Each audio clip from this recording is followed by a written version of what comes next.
Assalomu alaykum aziz yurtdoshlar. Mustaqilligimizning 35 yillik munosabati bilan sizlarni chin yurakdan samimiy muborakbod etaman. Mustaqillik baxtimiz, iftixorimiz. 35 yil muborakdir bu sana.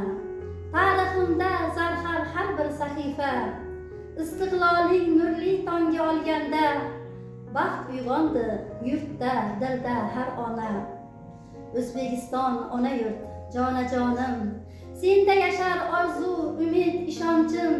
Sening bilan yuksaladi bu jonim, sening bilan nurga to'ladi har bir on. Mustaqillik buyuk ne'mat, buyuk baxt. Erkinlikning qadri baland beqiyos. Sen bor ekan yurtim sening bag'ringda, har bir inson qalbimda bor ezgu ehtiyoj.